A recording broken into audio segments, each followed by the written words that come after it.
The final mistake, mistake number 7, is not changing what isn't working. Salespeople can sometimes lack an awareness and a flexibility that causes them to change what they do.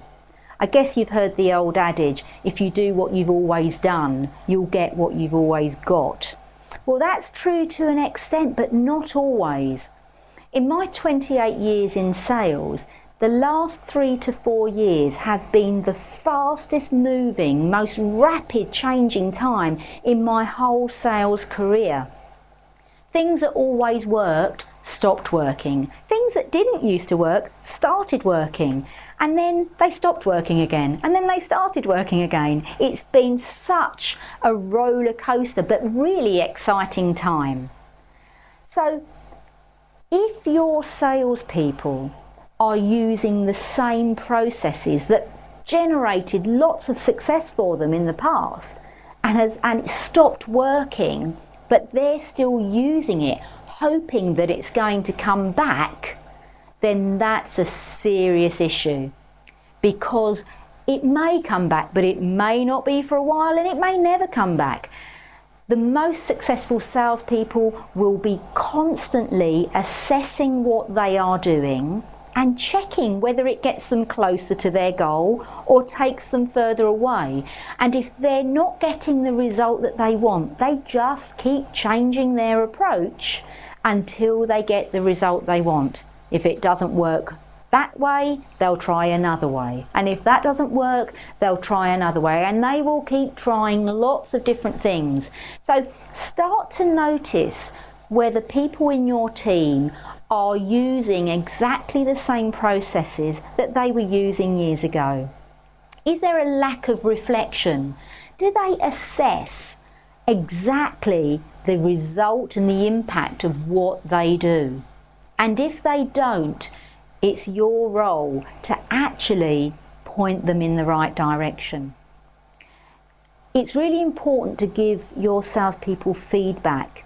And I know that that's normally done via appraisals or one-to-ones. I think it's really important to do it at the time that it needs to be done, rather than waiting. And my particular style is to tell the salesperson what I liked generally that they did. Then I will give them one area of improvement, even if there were 5 or 10. I give them the area to focus on that is going to make the biggest difference. If you give a person too many areas of focus of improvement, it will weaken their focus to improve the one that really makes the most difference. So I give them one specific area of improvement, and then I close that with something they did, one specific thing that I particularly liked. So start to do more of that whenever you're with them and you notice stuff. It's really great to give good feedback and really easy, and it's a little bit more challenging to give feedback that improves people. Remember, you train people how to treat you.